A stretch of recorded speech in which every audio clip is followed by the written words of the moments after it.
desaparece, no están dispuestas a desvelarlo.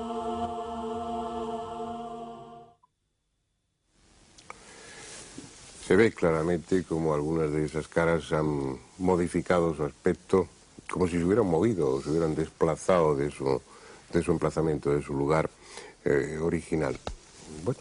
Incluso, Fernando, fíjate, hay una cosa muy clara, y es que no solo es que hayan evolucionado desde el momento en que aparecen hasta que pues, algunas se expanden, sino que incluso desaparecen. Y yo creo que con el paso del tiempo lo que sí nos damos cuenta es que el fenómeno de Belmez se ha convertido en nuestro gran fracaso. Por una cosa muy sencilla, porque es un fenómeno que, al contrario que otros tantos, tú bien sabes que a mí uno de los fenómenos que más me gusta investigar es precisamente todo lo que conlleva casas encantadas, fenómenos poltergeist. Pero obviamente cuando alguien me cuenta algo que está pasando en su casa, que están muy asustados, yo voy al lugar y la verdad es que siempre vas con una cierta incredulidad, cierta duda, y a mí donde no me cabe ninguna duda de que hay un fenómeno extraño de verdad es en Belmez, porque al margen de la aparición de las propias caras hay otros fenómenos. Tienes desde grabación de psicofonías verdaderamente dramáticas en las que se oyen voces de gente que o está amenazando, o bueno, psicofonías que grabó el filósofo Germán de Argumosa verdaderamente dantescas. También tienes aparición de ectoplasmas, de fotografías en las que surgen de repente de la nada unos seres monstruosos que se van de las propias caras. Tienes agresiones incluso, según se comenta, agresiones y fotografías, de hecho, de las propias caras. O sea, que es un fenómeno en el que se une todo. Lo ideal, vamos, es el caso perfecto dentro de un fenómeno poltergeist, en el que confluyen todos los elementos para decir, hay que investigarlo y no hay que dejar pasar como hemos dejado pasar, o como han dejado pasar 27 años para poder pues, meter instancias. ¿Qué? Porque a mí, es decir, yo me pongo otra vez en mi situación. 27 años apareciendo cosas, apareciendo historias con psicofonía. ¿Y eso con qué sentido? ¿Por qué aparece eso? Pregunto. O sea, el razonamiento... Es decir, yo entiendo que las psicofonías y todo eso que hablábamos en los primeros programas, bueno, pues tienen un mensaje que dar, tienen algo que decir. ¿Ahí qué pasa? ¿Qué ocurre con esas caras? ¿Salen y punto, y ya está? Salen, se expanden, desaparecen. Pero, ¿y qué se trata? Quien sea. Es que esa es la gran pregunta, ¿no? Esa es la gran pregunta, Andrés. ¿Qué ocurre y por qué hay, no? Precisamente. Hay que pensar también, yo quería ahondar también un poco en que el fenómeno de Belmez, además, yendo un poco con lo que tú has comentado, es realmente dramático en general, ¿no? La gente que lo oye piensa en dibujos, pero como hemos visto y los que hemos vivido bastantes horas allí hemos comprobado que todo eso, toda esta historia de Belmez, que ocurre en una casa bastante humilde, muy humilde, en un pueblo aún más humilde, en una zona, digámoslo así, en esa época deprimida de Jaén, tiene un dramatismo, un halo de, vamos a decirlo, negativo, ¿no? Casi toda la gente que ha estado en Belmez y que ha visto las caras no les ha dado ninguna interpretación positiva. Nadie ha hablado de vírgenes, de santos, de apariciones, digamos, un poco tranquilizantes. Todo lo contrario. Es más, yo recuerdo anécdotas como cuando estuvimos, Lorenzo y yo, con uno de los albañiles que hizo una de las experiencias más terribles, que fue cavar, por orden del ayuntamiento, un agujero de nada más y nada menos que 2,80 metros de profundidad. Imagínense estos obreros bajando a ese foso y que se empiezan a encontrar huesos humanos, huesos de niños, y ni una sola calavera. ¿Qué ocurría allí? ¿Qué pasaba? Luego se descubrió que desde el siglo X eso es un tremendo cementerio, desde la época de las mezquitas árabes. Entonces te quiero decir, Andrés, que todo esto es una amalgama bastante negativa, y que lo que no cabe duda, al menos si es real todo esto, es que es algo realmente desagradable. Es una historia donde lo que se expresa es dolor, es angustia, las voces, como decía Lorenzo, expresan cosas tan terribles como hechas voces, hay que decirlo, varios... Pero ¿por qué introduces y sueltas así si es real? ¿Tenéis dudas o no tenéis dudas? Tienes una explicación, supongo. Claro. Es que esa es la cuestión principal, sobre ¿no? la autenticidad del fenómeno, No. la interpretación, ahora iremos a ello y trataremos de especularemos, no podemos hacer otra cosa. Pero humedades se descartó. Yo siempre, en este punto, ¿no?, de debate, yo siempre comento una cosa claramente. Es decir, yo ahora mismo estoy en disposición de poder demostrar con documentos que cualquier o todas las hipótesis que se han barajado hasta ahora para decir que es fraude Belmez se pueden descartar. Pero si me estás pidiendo que dé un paso más, que es la interpretación, ya diríamos, tenemos un pequeño problema. Sabemos lo que no es, ¿no? Pero no lo que es. Bueno, pues cuéntanos, Manolo, ¿qué es lo que da? Lo que no es, el resultado de esas pruebas. Pues muy bien, tendremos que empezar por la primera, indudablemente, que fue el diario Pueblo, en el año 72, en un reportaje que ya han comentado mis compañeros, en un titular dicen se acabó el misterio, y la definición que dan al fenómeno, o la solución que dan al fenómeno, es que estaba realizado con nitrato y cloruro de plata. Yo lo explican de una manera más, diríamos, más rimbombante, porque dicen nitrato y cloruro de plata cuando incide una luz ultravioleta en un preparado, etcétera, etcétera. Bien, Eso que pudo ser la primera explicación, de hecho hicieron un molde en donde sale una de las caras que se realizó con nitrato y cloruro de plata, pues podría haber dado la solución, pero el problema no era realizar una cara con nitrato y cloruro de plata, que bueno, pues lógicamente se puede hacer. La cuestión era encontrar nitrato y cloruro de plata en las caras de Belmez. Y en ninguna de las pruebas que realizaron, o supuestamente realizaron, y aquí sí que hay que hablar de supuesto, porque el equipo del diario Pueblo habla de muchas pruebas, pero realmente no ofrece el resultado prácticamente de ninguna.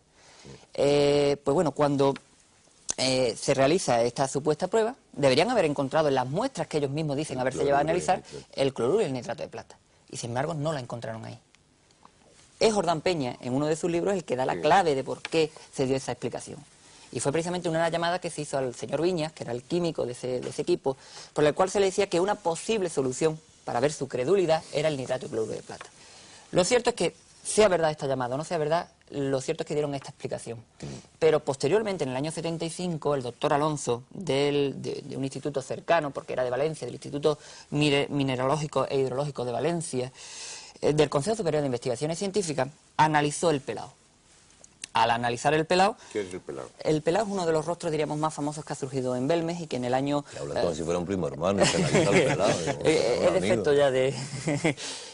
bueno, el pelado es una de las caras, diríamos, más famosas que surgió. Le llaman el pelado precisamente por eso, ¿no? Porque te parece que tiene una cara... Tampoco hace falta insinuaciones más allá de lo No he intentado en ningún momento insinuar.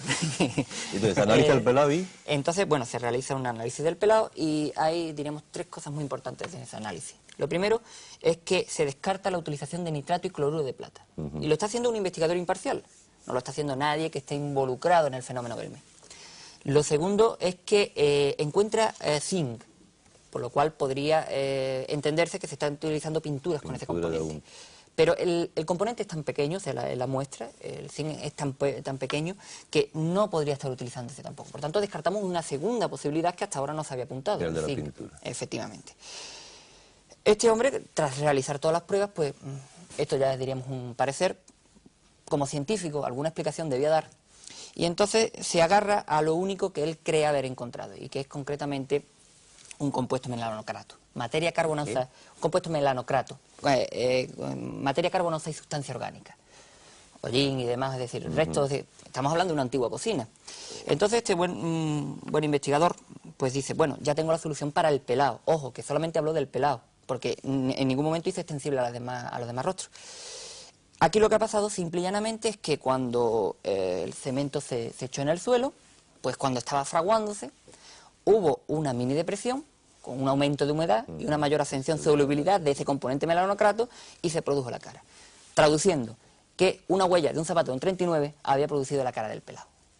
Yo recomendaría que pudieran las personas ver esa supuesta huella de un zapato del 39. Realmente el pelado puede ser todo. Además, incluso, pues bueno, miren sus propias suelas. Y si hay algún parecido con... un zapato del 39.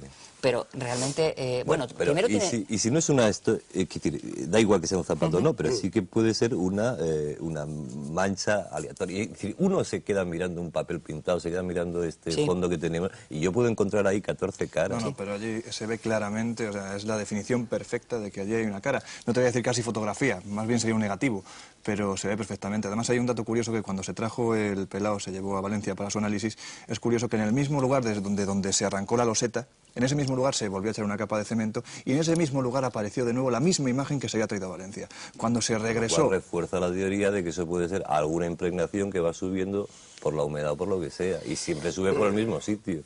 No, el tema es, a mí me parece que eso es importante. De alguna forma se tienen que formar, valga la redundancia. Físicamente tiene que tener un soporte. Claro, el tema está por qué al formarse por razones naturales o no, configuran, definen una cara, un rostro. Pero además del pelo, por ejemplo, si fuera uno solo, Andrés, pues eso, bueno, podría atribuirse a la casualidad, pero hablamos de cuántas caras. Pues, bueno, ayer, por ejemplo, estábamos comentando, así por encima, pues, datos del tema, ¿no?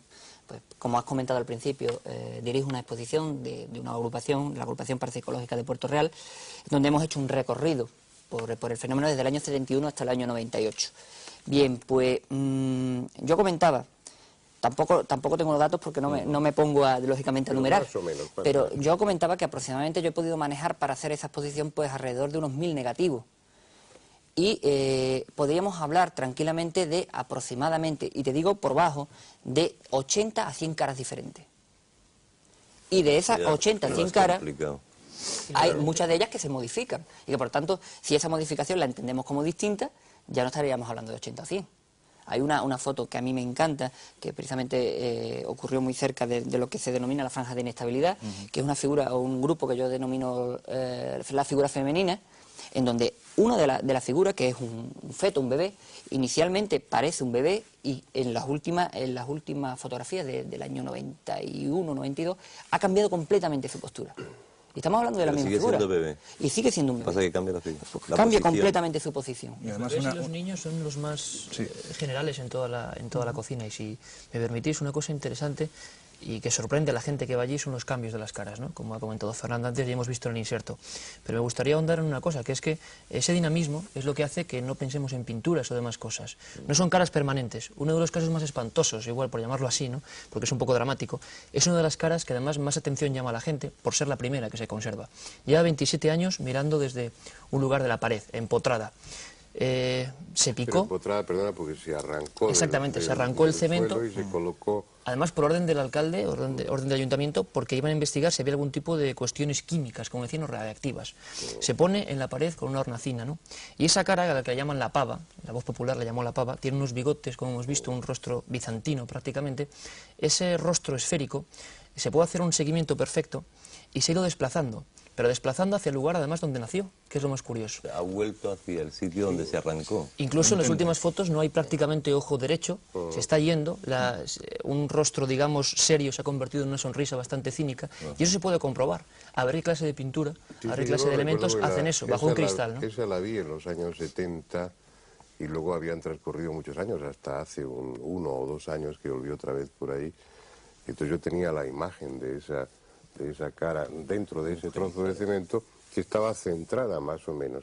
Ahora está totalmente, bueno, ya hay un trozo de la cara que está fuera del cemento como si se quisiera escapar de ahí. Realmente el tema es extraordinario, yo pienso que es muy sugestivo. Lorenzo, dime. Sí, digo que volvemos al dramatismo que envuelve al lugar, porque de hecho yo creo que estaréis todos de acuerdo en que de las caras que han aparecido en todo este tiempo, pues yo no creo que haya ninguna que ofrezca una generosa sonrisa, todo lo contrario, son todo caras dramáticas. Estamos hablando de aparición de fetos con unos cráneos totalmente descompensados, de un tamaño impresionante, pero sobre todo eso, caras dramáticas, ninguna inspira alegría. Es decir, estamos hablando que al margen también de esto, volviendo a las psicofonías, también vemos que se ofrecen psicofonías desagradables, dramáticas, como por ejemplo, pues yo creo así, la primera que me viene por su espectacular contenido, la que decía "El infierno empieza aquí". Estamos hablando de un contenido, yo creo que para la época, estamos hablando del año 72 cuando se obtiene esta psicofonía, pues yo pienso que es bastante fuerte para la época que apareciera esto con este contenido y en ese contexto. De la Iglesia en esta historia. Eso es lo que yo iba a preguntar antes de que pasemos a publicidad. Y antes de que veamos la segunda parte del reportaje. Pues estamos situándonos en los principios. Hay una actitud social popular que es la de entusiasmo, que es expresada a través del diario Pueblo. La gente se muestra apasionada por un fenómeno extraordinario. Esa es la actitud popular. Y luego está la actitud oficial, la de la Iglesia y las autoridades, que en un momento determinado dan orden, como veremos después en la segunda parte del coloquio, dan orden de terminar con esa historia. ¿Por qué esa disparidad? ¿Por qué a las autoridades les molesta o les molestaba? Yo creo que les sigue molestando ese tipo de fenómenos y por qué a nosotros, a la gente común, nos interesa. Pues mira, ahí yo creo que Manolo ha dado en el clavo al principio cuando ha comentado que es cuando se empieza a hablar en España por vez primera de un fenómeno paranormal. Y encima nos encontramos con que es un fenómeno pues que se sale de molde, es un fenómeno realmente espectacular, ¿no? Y lo cierto es que toda esta evolución que ha ido sufriendo con el tiempo, pues en su momento no gustó. Obviamente, imagínate lo que estamos hablando del año 71, el poder que podía tener por aquel entonces la Iglesia no es el de ahora, era otra Iglesia bastante diferente. Y obviamente me imagino que al párroco del pueblo, al igual que a Miguel Peinado, el obispo de Jaén, le molestaba bastante que de repente un fin de semana hubiera más de 10.000 personas que pasaran por la Casa de las Caras. Estamos hablando de un pueblo de 2.700 habitantes y más de 10.000 personas pasan por esa casa. Y sin embargo la iglesia no fuera nadie. Y encima lo que comentábamos ayer, Manolo, pues en una casa de una persona que no acudía a misa. Es decir, era la típica aparición de esta... Hay un momento importante en esta historia que yo creo que es cuando se inicia el rumbo de acabamos con el fenómeno o lo dejamos vivir, ¿no? Nos decía el antiguo alcalde, el que vivió y a punto estuvo de ser encarcelado por esta historia, Manuel Rodríguez Rivas, nos dijo que el pueblo era una especie de guirigay tremendo.